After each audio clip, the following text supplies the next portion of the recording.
My name is Melanie King. I've got a YouTube channel called Ghost Hunt UK. And your statement is regarding? What I saw at the abandoned Cambridge Military Hospital when we were filming there in January 2015. Recording date 17th April 2016. Well, we'd been angling to film there for months. The show is pretty standard stuff. We head to the location after dark, we explore a bit, we set up the equipment, and then, of course, we spend some time afterwards analysing the data and... Seeing ghosts? Well, yeah, you know what? Sometimes, sure, we do. We get evidence. Anyway, we'd been angling to go into the CMH for months, but I couldn't get permission. Apparently there's asbestos in the walls. It makes it too much of a health and safety hazard. It was due to be pulled down and turned into housing development in June, though, so we were on a bit of a deadline. Luckily, we're an independent show. I don't have anyone breathing down my neck or checking my legals about this sort of thing, and it wouldn't be the first time that we were going to do something... Illegal? Unorthodox. And hey, the worst that we've ever got before was a fine. So we figured it wasn't going to be too much of a problem. The team going in was meant to be me, my co-host Andy... Full names, please. My co-host Andy Kane, as well as Peter Warhol on sound, and Antonia Farron. Tony is doing the camera work. Thing is, Pete got cold feet a few days before we were due to head out. Apparently he just wasn't comfortable with the possibility of asbestos. I guess I can understand, but it meant we were down a sound guy, so I put out feelers to see if anyone had any contacts who could step in. Well, Georgie Barker, who hosts the What the Ghost podcast, knew someone. She'd said she'd done a few location episodes of WTG with a sound engineer by the name of Sarah Baldwin, and could vouch for her reliability, although Georgie warned she was a little bit unsocial. I reckoned we didn't need her talkative as long as she knew her stuff, so I gave Sarah a call. She agreed to help us out. I figured the episode was going to come out just fine. So the night of the 12th rolled around, and Tony came round to pick us up. She is the one with the van, so generally does the driving. Me and Andy live together, so the three of us headed over to pick up Sarah. Her address was listed as in Sydenham, down in South London. But when we pulled up, the building seemed dark. I don't think it was abandoned or anything like that, but it certainly didn't seem like anyone was home. Andy hopped out and buzzed her number on the doorbell, and after a minute of waiting there was no reply. We were all just getting a little bit antsy, because if we don't have a sound tech, we don't have a show. So I gave Sarah a ring, and it went straight through to voicemail. I was just about ready to scream in frustration, but almost as soon as I put the phone down, I got a call from an unknown number. I answered it, and immediately I heard her voice, asking if we were outside. I said yeah, and she ended the call immediately. We all watched the door, but another 2 minutes passed, and still no one came out. And then out of nowhere, we heard a knock on the back of the van. I hopped out, and standing there was Sarah. She was short, really short, with dark brown hair cropped close. She was wearing black cargo trousers and a grey t-shirt, with a light black jacket over the top. I thought that was a bit off, as it was the middle of January. I mean, sure, it was a mild winter, but it's a long way from t-shirt weather. I introduced myself, but she just nodded and lit a cigarette.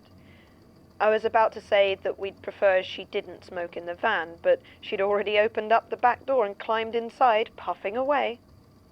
I remembered Georgie's warning that she was a little bit unsocial, and kicked myself for not asking more about it. Still, she was here now.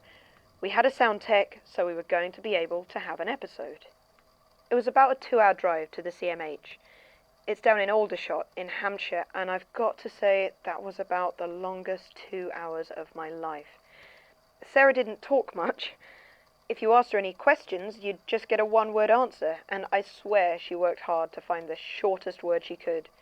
She smoked constantly, so we had to ride with the windows down, and the van was freezing. And there was also, I don't know, the oddest smell.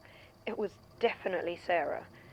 It smelled like a really bad perfume, sharp and faintly floral, but not like any scent I could place. I didn't like it, but it was hardly noticeable through those damn cigarettes. I could tell Tony was having a hard time too. Andy seemed happy enough, but he's one of the most laid-back people I've ever met, so no surprise there.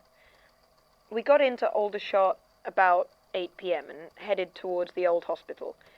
It took a bit of finding, but eventually we saw it standing there, dark and silent against the night sky. It's a pretty imposing building, a sharp-tipped clock tower above the main hall. We parked a little way away, just in case there was security that might have stumbled across the van, and walked towards it. As we got closer, I noticed that Sarah was hanging back. I asked her if she was okay, and she just looked at me and said, "You didn't tell me about this place." There was real anger in that voice. I was surprised because not only was that the most words I'd ever heard her say strung together, but also because I'd been really quite detailed about where we were going and the history of the place when I first contacted her. I said as much, but she just shook her head. I asked if there was going to be a problem, and she paused, lit another cigarette, and gave me a slow shrug. Then, without a word, she picked up her bag and started walking towards the main building. Getting inside wasn't a problem. The ground floor windows were large, and it looked like we weren't the first trespassers wanting to get inside. A few of the boards covering them had been pried away already. So we turned on our torches and headed inside. Now, the particular ghost we were after that episode was a grey lady. There are grey ladies everywhere. I mean, it's not like it's an official ghost classification, but if you find somewhere haunted in England, there's a good chance that one or more of the ghosts will be called the Grey Lady. Old hospitals, asylums, orphanages, they're usually believed to be the ghost of a nurse or something. Anywhere that women had a duty. And the Cambridge Military Hospital was no exception to that. Various old tales of soldiers being visited by an apparition in the night while recuperating on the ward. A few members of the public as it was opened up to the civilian population after the Second World War.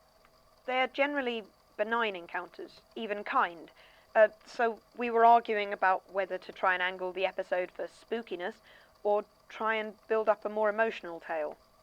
Eventually, we decided to shoot both sorts for the storytelling and investigation, and then see what happened in terms of phenomena, so we could intercut as appropriate. Throughout all of this discussion, Sarah was totally silent. She was chain-smoking, casting her torch around slowly and deliberately, as if she was looking for something, and we were constantly having to adjust our shots to avoid her clouds of smoke interfering with the filming. I tried to ignore her, but to be honest, she was freaking me out a lot more than the place itself. So we started wandering around, recounting the history of the place to camera. We made sure to film any bits of the building that might be creepy enough twice, once with low light in the cold, stark torchlight, then switching out for the warmer bulbs, in case we wanted to use the footage for a tragedy angle. The builders had clearly been in already and marked various areas with spray paint. It was a bit disconcerting, as the shade of red they had used kept making me think that they were blood splashes. So I was leaning towards the creepy old hospital angle. There was also the normal, actual graffiti, of course, mostly the standard collection of tags and names, but there was one that stood out. It was in what had eventually become the children's ward. Over a mural of Winnie the Pooh, someone had scrawled in black spray paint the words, "Silk will not stitch the butcher's meat." So, yeah, by the end we'd pretty much settled on going for the spooky angle. We hadn't had any encounters though, so once we got the main footage we needed, we headed into the main ward, now a huge empty room with only the metal skeleton of curtain runners around the top. We set up the detection equipment and bedded down for the night. Each of us had a watch, so as to make sure that someone was awake for any contact. I was hesitant to give Sarah a shift, as she'd been acting so strangely the entire time, but when she volunteered for the 2 a.m. to 4 a.m. shift, no one wants that one, I couldn't really say no. I was on the shift before, and there didn't seem anything much to report. A slight drop in temperature around 1 in the morning, which I filmed, even though in the end we decided not to use that footage. When 2 a.m. rolled around, I walked over to where Sarah lay sleeping. She hadn't been smoking for a while, of course, and that weird floral perfume of hers was stronger than ever. I reached out to touch her on the shoulder and wake her up when she rolled over and looked right at me. There was no sign of fatigue in her eyes, and I couldn't help but wonder if she'd been asleep at all, or maybe just lying very, very still. I tried not to think about it as I crawled into my sleeping bag on the cold hospital floor, and the last thing I heard before I drifted off was the click of Sarah Baldwin's lighter. I woke up about an hour later. I don't know what woke me, but the others were all still asleep. I realized that I couldn't smell cigarettes, and looking around, it appeared Sarah had wandered off. It was almost pitch dark, with only a small amount of moonlight creeping in through the boarded windows. I turned on a torch and checked the readings. There were no spikes in EMF, but it looked like the temperature had dropped sharply about 10 minutes before. I waited for another 5 minutes, but when Sarah still hadn't returned, I started to get a bit worried. I should have woken the others, but if it turned out she'd just gone to the bathroom, I didn't want to embarrass her in front of everyone. In that case, she should have got one of us up to take over watching anyway, but she'd hardly been the most professional while she was working with us, so it wouldn't have surprised me if she hadn't. After another 5 minutes, I decided to go look for her. Maybe the place was getting to me a bit, but all my suspicions about Sarah were making me paranoid. I decided not to take a torch. Instead, I took one of the cameras we weren't using and turned on the night vision setting. Through the view screen, I was able to see where I was going pretty well. I started to check the ground floor.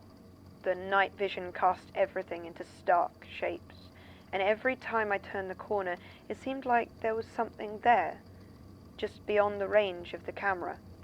I couldn't see or hear anything, but it was just there. I could feel it. There was a smell as well, growing stronger. It wasn't cigarette smoke, though, or Sarah's strange perfume. It smelled of copper, with another scent beneath it, acrid and sour, with the faintest hint of ammonia. I'll admit it, I was scared. Scared enough that I didn't even think about how great the whole thing would have looked in our show. I didn't look into the camera or provide any commentary or make any move except keeping a close watch on the display.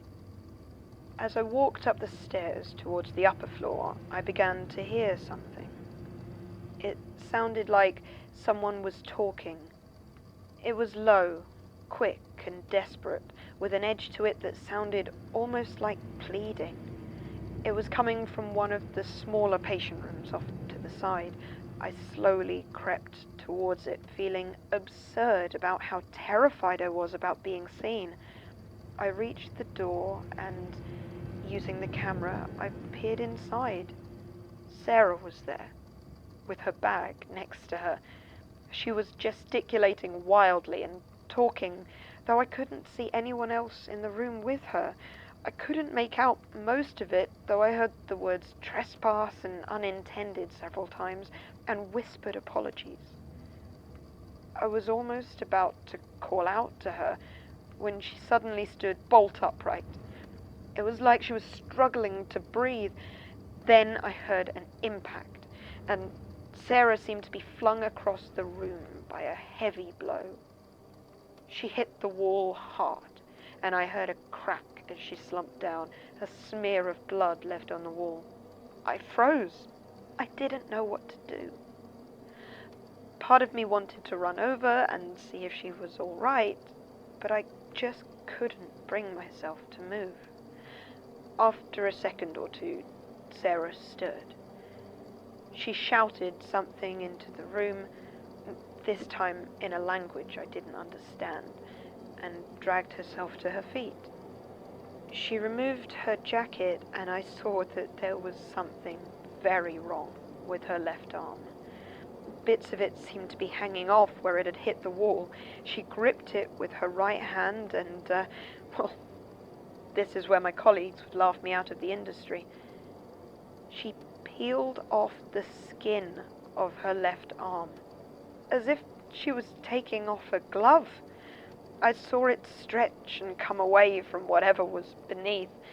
In the camera's small view screen, I couldn't see what was there, what was underneath, but it was dark and shiny. I will never forget the sound of the skin coming away from her arm.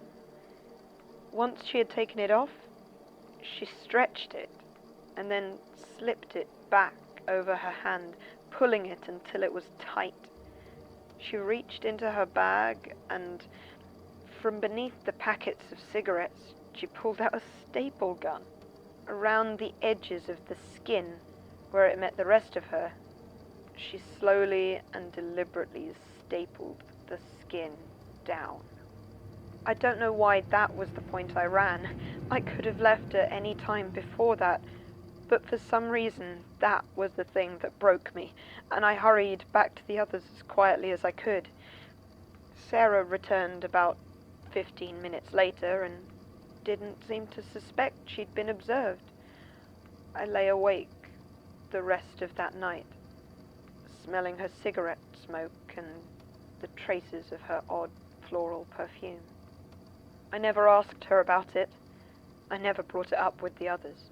We got whatever daylight shots of the Cambridge Military Hospital we needed almost in silence, though Andy kept trying to strike up a conversation. The journey back was no better. I kept trying to get a look at Sarah's arm, but her jacket sleeves covered them completely. We dropped her off in Sydenham, and I never saw her again.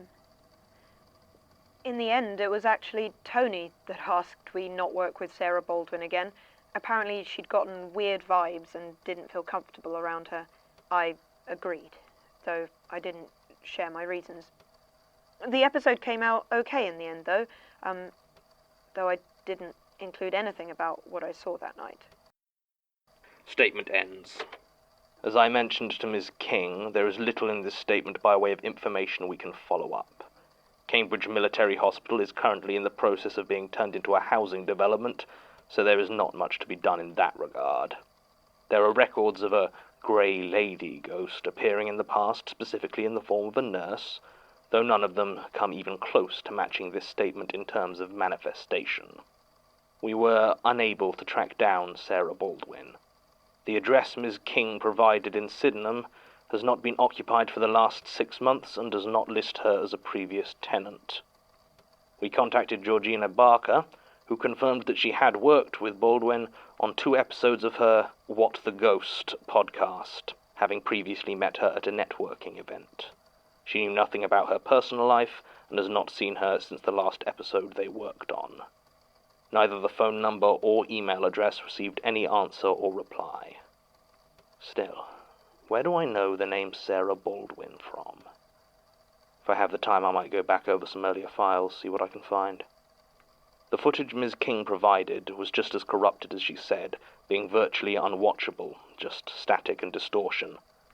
There's only 1 or 2 frames where the quality is sufficient that anything can be made out. It appears to be an empty hospital room, as described. The only point where it differs from Ms. King's story is that there appear to be 2 figures in the shot, rather than just the one. The first seems to be kneeling and matches the description of Sarah Baldwin. The other figure is much taller and appears to be pointing, though no features can be made out. It does not appear to be touching the ground. Recording ends.